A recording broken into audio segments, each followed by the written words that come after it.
Assalamualaikum warahmatullahi wabarakatuh. Sebelum kita memulai pembelajaran pada pagi hari ini, marilah terlebih dahulu kita berdoa. Silahkan ketua kelasnya dipimpin untuk berdoa.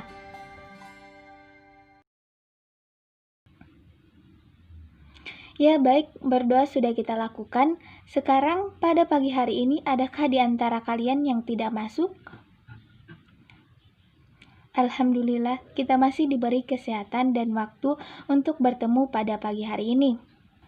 Sekarang, masing-masing anak coba cek di bawah bangku atau di kolong meja kalian apakah masih ada sampah yang tersisa. Jika ada, langsung dibuang di tempat sampah sekarang juga ya. Baik, pada pagi hari ini saya akan menjelaskan materi mengenai tokoh-tokoh penyebaran dan perkembangan agama Islam di Nusantara, khususnya di Pulau Jawa. Proses penyebaran agama Islam di Indonesia, khususnya Pulau Jawa, tidak terlepas dari peranan para wali. Para wali yang berjumlah 9 ini menjadi pelopor dan pejuang dalam mengembangkan agama Islam di Pulau Jawa. Mereka adalah Sunan Gresik, Sunan Ampel, Sunan Bonang, Sunan Derajat, Sunan Giri, Sunan Kalijati, Sunan Kudus, Sunan Muria, dan Sunan Gunung Jati. Mereka lebih populer dikenal dengan sebutan Wali Songo. Para wali yang berjumlah 9 ini bertindak sebagai guru, dakwah perintis dan perintis agama. Pertama, Sunan Gresik. Sunan Gresik atau yang bernama asli Maulana Malik Ibrahim ini adalah turunan ke-22 Nabi Muhammad SAW. Beliau lahir di Samarkand pada paruh abad ke-14.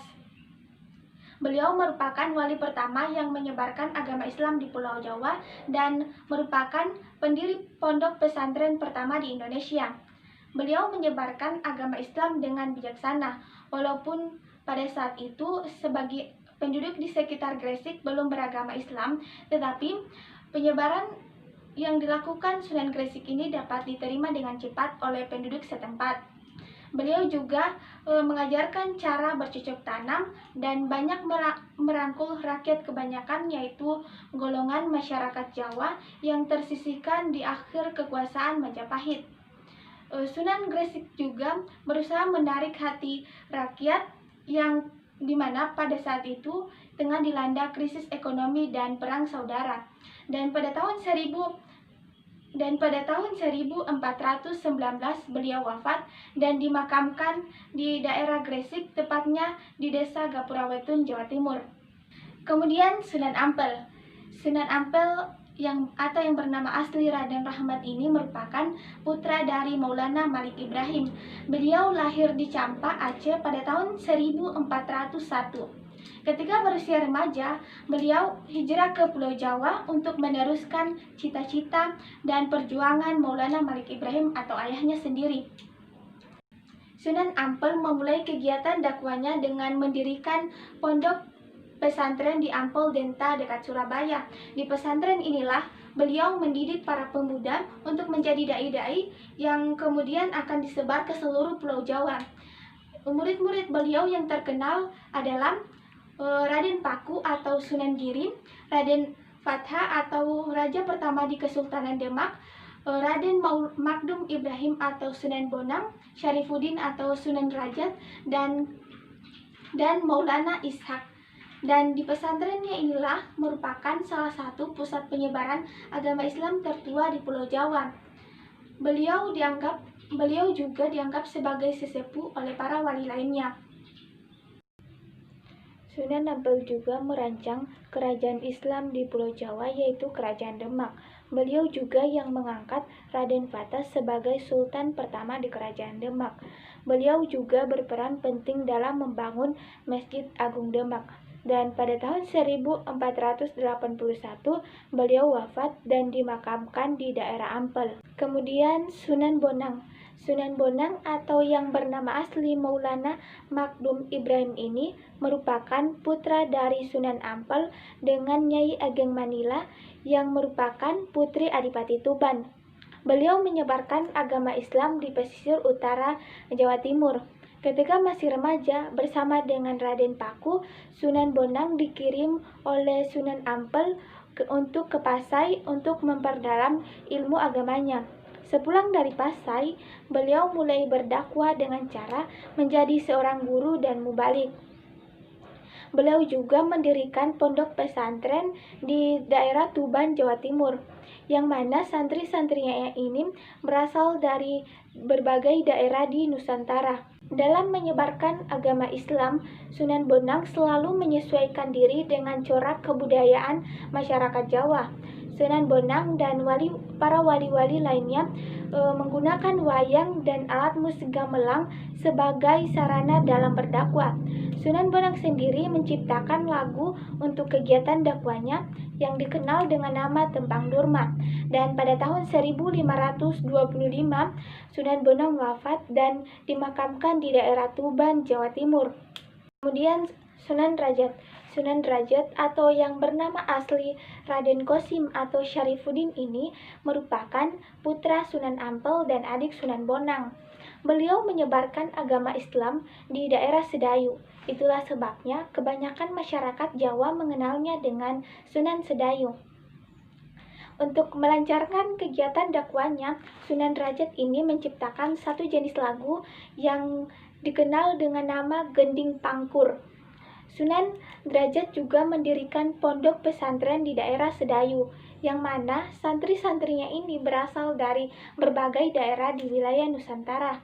Bahkan ada yang berasal dari Ternate dan Hitu Ambon. Sunan Derajat juga sangat menekankan sifat sosial sebagai bentuk pengamalan agama Islam. Beliau juga memberikan pertolongan kepada masyarakat umum dan fakir miskin serta anak-anak yatim. Kemudian Sunan Giri. Sunan Giri atau yang bernama asli Raden Paku ini atau dikenal juga dengan nama Prabu Satmata merupakan saudara dari Sunan Gunung Jati. Ketika masih remaja, beliau belajar ilmu agama di Pondok Pesantren Ampel Denta yang dipimpin oleh Sunan Ampel. Bersama dengan Sunan Bonang, beliau memperdalam ilmu agamanya di Pasai. Setelah kembalinya dari Pasai, beliau memulai kegiatan dakwahnya melalui berbagai cara. Salah satunya dengan melalui permainan yang berjiwa agamis. Misalnya permainan jelenjungan, jamuran, gendiferit, gula ganti, cublak-cublak suweng, dan lir-ilir. Beliau juga mendirikan pondok pesantren di daerah Giri. Selain aktif menyebarkan agama Islam, Sunan Giri juga menjadi pemimpin masyarakat di daerah Giri. Daerah yang dipimpinnya kemudian berkembang menjadi kerajaan kecil yang bernama Kerajaan Giri. Sunan Giri juga sangat berpengaruh dalam pemerintahan Kesultanan Demak. Setiap ada masalah yang harus diputuskan, para wali lainnya selalu menunggu keputusan dan pertimbangannya. Dan pada tahun 1506, Sunan Giri wafat dan dimakamkan di Bukit Giri. Kemudian Sunan Kalijaga. Sunan Kalijaga atau yang bernama asli Raden Mas Syahid ini merupakan putra seorang Bupati Tuban yang bernama Raden Sahur Tumenggung Wilatiktak. Beliau juga mendapat julukan sebagai Syekh Malaya. Sunan Kalijaga ini dikenal sebagai wali yang berjiwa besar, berpikiran tajam, dan berpandangan luas. Beliau mulai berdakwah sebagai seorang mubalik dari satu daerah ke daerah lainnya dengan menggunakan wayang dan alat musik gamelan sebagai sarana dakwahnya. Karena dakwah beliau yang intelek sehingga dapat diterima di kalangan para bangsawan, kaum cendekiawan, dan para penguasa. Beliau juga menjadi penasihat di Kesultanan Demak. Sunan Kalijaga memiliki pengetahuan yang luas di bidang kesenian dan kebudayaan Jawa. Selain itu, Sunan Kalijaga juga berjasa dalam mengembangkan seni ukir, seni busana, seni pahat, dan kesusastraan. Salah satu karya beliau yang terkenal yaitu lagu Lir-Ilir. Lagu ini berisi tentang ajakan untuk masuk Islam. Kemudian Sunan Kudus. Sunan Kudus atau yang bernama asli Jafar Shadiq ini merupakan putra dari Raden Umar Haji, yang mana ayahnya ini merupakan seorang penyebar agama Islam di daerah Jipang Panolan, Blora, Jawa Timur. Ketika masih kecil, beliau dipanggil dengan Raden Undung. Beliau menyebarkan agama Islam di daerah Kudus dan sekitarnya. Selain menjadi pendakwa, Sunan Kudus juga menjadi panglima perang di Kesultanan Demak. Beliau dipercaya untuk mengendalikan pemerintahan di daerah Kudus. Di daerah tersebut, beliau menjadi pemimpin pemerintahan sekaligus pemimpin agama. Beliau juga mendirikan Masjid Raya Kudus atau Masjid Menara Kudus. Dan pada tahun 1550, beliau wafat dan dimakamkan di kota Kudus. Kemudian Sunan Muria. Sunan Muria atau yang bernama asli Raden Umar Said ini merupakan putra Sunan Kalijaga. Beliau merupakan wali yang berjasa dalam menyebarkan agama Islam di pedesaan Pulau Jawa. Ciri khas Sunan Muria yaitu menyebarkan agama Islam di desa-desa terpencil Pulau Jawa. Beliau lebih suka menyendiri dan tinggal di desa serta bergaul dengan rakyat biasa. Beliau mendidik rakyat di sekitar Gunung Muria. Cara beliau menyiarkan agama Islam adalah dengan mengadakan kursus bagi kaum pedagang, para nelayan, dan rakyat biasa. Beliau menciptakan tembang Sinom dan Kinanti sebagai sarana dakwahnya. Kemudian Sunan Gunung Jati. Sunan Gunung Jati merupakan wali yang sangat berjasa dalam menyebarkan agama Islam di daerah Jawa Barat. Beliau masih keturunan Raja Pajajaran yang mana ibunya Nyai Larang merupakan putri Prabu Siliwangi, sementara ayahnya Maulana Sultan Mahmud merupakan seorang bangsawan Arab. Nama kecil Sunan Gunung Jati ini adalah Syarif Hidayatullah. Ketika dewasa, Syarif Hidayatullah lebih memilih berdakwah ke Jawa daripada menetap di tanah kelahirannya Arab. Beliau menemui pamannya yang bernama Raden Walang Sungsang di Cirebon. Setelah pamannya wafat, beliau menggantikan kedudukannya. Beliau berhasil meningkatkan Cirebon menjadi sebuah kesultanan. Setelah Cirebon menjadi kerajaan Islam, Sunan Gunung Jati berusaha mempengaruhi kerajaan Pajajaran yang pada saat itu belum menganut agama Islam. Dari Cirebon, Sunan Gunung Jati mengembangkan Islam di daerah-daerah lainnya seperti Majalengka, Kuningan, Kawali, Sunda Kelapa, dan Banten. Dan pada tahun 1570 beliau wafat dan dimakamkan di daerah Gunung Jati, Cirebon, Jawa Barat. Setelah mendengarkan materi penjelasan dari saya akan mengukur seberapa paham kalian mengenai materi tersebut. Saya akan memberikan beberapa pertanyaan kepada kalian dan yang tahu jawabannya silakan diangkat tangannya. Pertanyaannya, siapa wali pertama yang menyebarkan agama Islam di Pulau Jawa dan sekaligus pendiri pondok pesantren pertama di Indonesia? Yang tahu silakan diangkat tangannya. Benar sekali. Pertanyaan kedua, di daerah manakah Sunan Rajat menyebarkan agama Islam?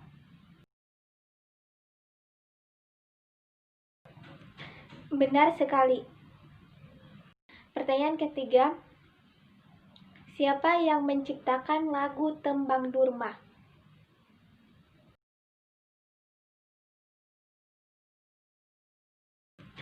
Benar sekali. Baik, sekarang saya persilahkan kepada kalian untuk bertanya.